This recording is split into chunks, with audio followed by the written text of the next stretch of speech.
Hi. During week one's lectures, I presented a survey form and encourage you to fill it out during the break, as well as after class. I now have the top answers from this week's lectures, and what I think I'll be doing today, as well as for other weeks later on in the semester, is try to answer the questions that receive the most upvotes from survey respondents to try to answer the most common questions that you might have about the material covered in the class, the lectures, the readings, or any of the logistics side of things that we might not have had time to go over in lecture in maybe sufficient detail. So I wanted to cover a number of them. The first one, 36 people asked what assessment can we expect if there's no final research paper for this course. That is a good question, and one that I go through in a series of videos in which I go over the course guide in much more detail, section by section. But what I will say now is I would point you towards the assessment summary on page 3 of the course guide and the detailed descriptions of each of the assessment tasks later on in the syllabus. And what you will see is that the assessment for this class is broken up into 5 sections. 1, tutorial participation, 2, ongoing quizzes, 3, the midterm, 4, a response paper, and 5, the final examination. And the goal for these different types of assessment are try to encourage you to get the most out of the class and to really reach the learning outcomes that I described earlier on in the course guide. So while there isn't a research paper for this class, we used to have one in earlier semesters, and what we found is that it was a bit early in most students' careers to really have the tools or the interest about specific cases to really write an in-depth research paper. So what we're doing is having alternative modes of assessment with the exams, weekly quizzes to encourage you to do the reading and to make sure that you're understanding the material that's being covered in the reading, as well as participation in the tutorial to allow a more interactive question and answer and simulation activities during the tutorials.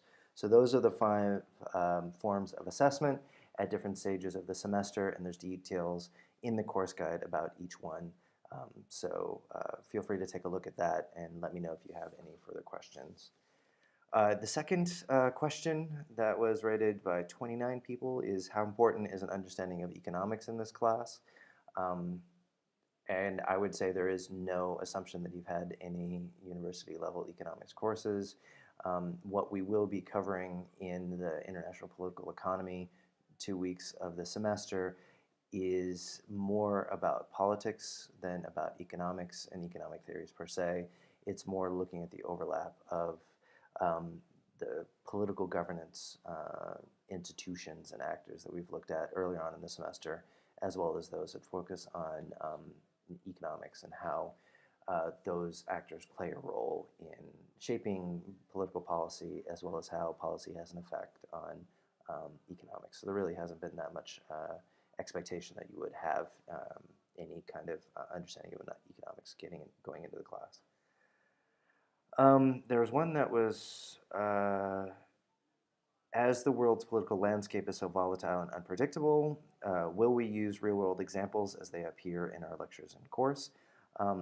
Definitely. The goal for this class, as well as in Paul's 1006, is to introduce you to the major theoretical approaches, major historical events that have shaped international relations today, as well as what's going on in the world today. Throughout the semester, I have in the course guide one kind of example case study per week in which you really try to apply these kind of general principles or historic events to the kind of themes that we're touching on in the lecture. So we're definitely going to try to incorporate real-world examples over the course of the semester. The next one is beyond inequality, what other factors have contributed to the rise of populism? Will this be covered over the course of the semester? Yes and no. When I talk about populism, and I'm going to mention it in the lecture in week 1, it was more talking about how the domestic politics in particular states have changed and how economic factors have interacted with political factors within states. This is an international relations class, so the only time really kind of talking about these kind of domestic factors specifically is during the domestic institutions lecture, as well as in the economic and political development lecture. So there's not going to be that much discussion about domestic phenomena. That's more of a comparative politics or a topic that will be covered in the Intro to Politics class rather than something that's a real focus of this class. So it won't be dealt with in depth, though it will come up in those two lectures that I mentioned earlier. Will there be information relative to the exams in the lecture? Yes. I mean, the two exams, the midterm and the final exam, I'll talk about them more in detail later on in the semester, but they're meant to gauge your understanding of the material that's been presented to you, both in the readings as well as in the lecture. So there is an assumption that you are attending lecture, that you have been going through the lecture slides, and in writing the exams, there is reference to the books specifically, but what the lectures are really trying to do is hammer some of the important points that I saw from the reading or things that I want to draw your attention from that the reading might not have covered in the amount of detail that I would want to. So in reviewing for the midterm and for the final exam, I would highly recommend that you go back and look at the lecture slides and week by week do keep up with the lectures and take good notes that will really help you in trying to prepare for the exams in this class. The next question is there a region that this course focuses on, or does it lean more towards, and then it just kind of peters out?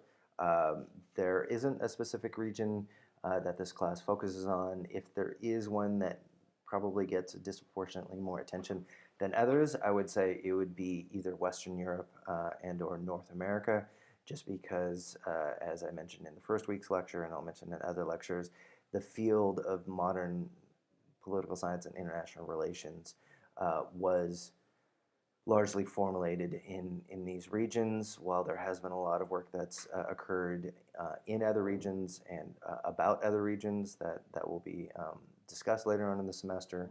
A lot of it is in part a reaction towards the early theorists and cases in these regions. I try in the case study examples and in my lectures to try to draw from as a broad of a pool of cases as I can, covering on pretty much all continents and as many countries as I have time and space for.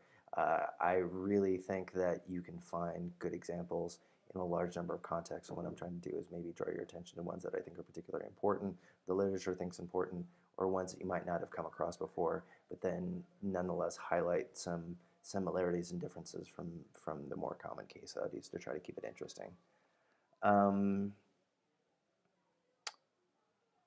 What is my favorite country? It's kind of like who's your favorite child? I think I've been lucky enough to travel quite broadly. I used to keep track of the number of countries I visited. I think I stopped right around 80 countries. And I think all of them have their particular attractions and their particular drawbacks. I think if I did have, it wouldn't be one, it would be a couple, and I don't want to spoil them by sharing it, so I'll keep them to myself. In your experience of Civil War studies and rising international turmoil, that's also a cutoff. Who is the best tutor? Again, I will stay mute on that. I think they all have been brought on board after making sure that they really are tutors that have had experience or that bring a unique experience to the classroom. And I think they're all going to do a great job. So whoever you signed up with for your tutor, I think you'll enjoy it. How important it is to have the international edition of the textbook. That's something maybe I should have made more explicit in the course guide. The edition that we will be using in this class is the international edition. However, I haven't seen the third edition of the U.S. version. I've seen the U.S. version of 1 and 2, and usually they are pretty similar. The cases might be a bit different, but I think the major material that's covered should be comparable. If you do get the US and Canadian edition, you might want to double check the first intro and chapter 1 PDFs that we uploaded on Waddle, or go into Chifley and take a look at the 2 copies of the international textbook that we have on reserve there. For a 2-hour reserve, we also have a 2-day reserve there as well, and see if there are any substantive differences. I think that while I would encourage you to buy the international one, if you've already bought the North American one, I think it shouldn't be, hopefully, that much different. The next question, are there any historical parallels to the instability and political change we're seeing today in the rise of leaders like Donald Trump? The short answer is yes. And what we will, I mean, it's a good question, and one that I will be dealing with in more detail in later lectures. But history doesn't perfectly replicate itself, but it does rhyme, and there are echoes of things that we're experiencing now in the past. And I think that's definitely connections that I'm definitely going to try to make over the course of this semester. What's your opinion on the level of communication between experts and the public? Should there be less? Should there be more?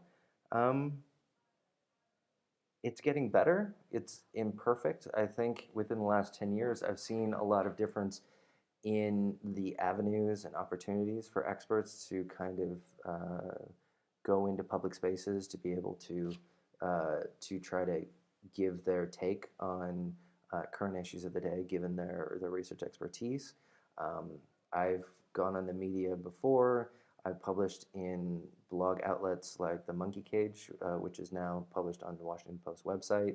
And what you see, I'm on Twitter as well, at Rich W. Frank, if you'd like to follow.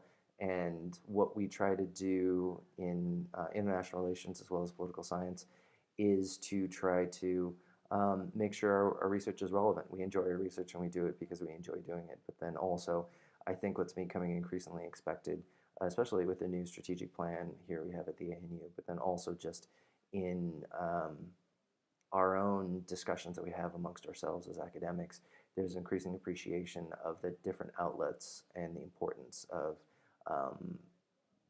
discussing those challenges that the world faces, that we might have some expertise about it. So I think, yes, there's definitely a role, and the level of communication has increased. However, in the US that I'm familiar with, there's definitely increasing skepticism of the role of experts and how much they actually know or can comment about what's actually going on. Because in social science, it's not exactly deterministic. Just because we look at trends or we see a case in which there was this one specific causal factor that was important, in another case it might be less so, or when we're looking at multiple factors, they might combine in different ways in different cases. And I don't think we're really claiming to have 100% accuracy, but saying here are commonalities, here are themes, here are motivations in actors or institutions that have been relevant in these different cases, and they're likely to be important now.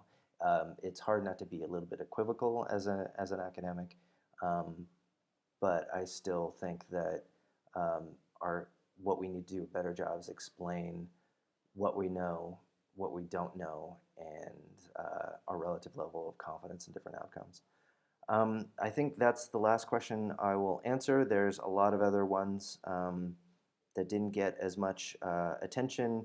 I think the other ones that are commonalities were about the quizzes, the lecture slides, and the tutorials. Everyone's been able to sign up, so I think that has been a question that's addressed itself.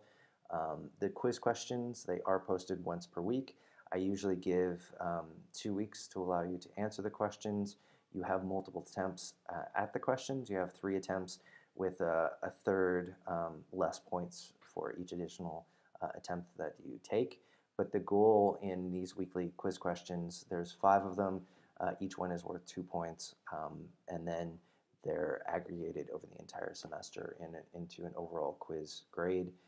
The reason they're there is to provide you an opportunity to sit down with the reading, do the reading, and then try to gauge your understanding of what we've covered. I usually upload around 20 questions, and then the Waddle system randomly chooses 5 questions per student so that each person will get a different number of questions when they do the quiz questions. It's basically an excuse to keep you up to date with the reading, and that will allow you to follow along more easily in the lecture. They are posted before the lecture, as well as encourage discussion during the tutorials.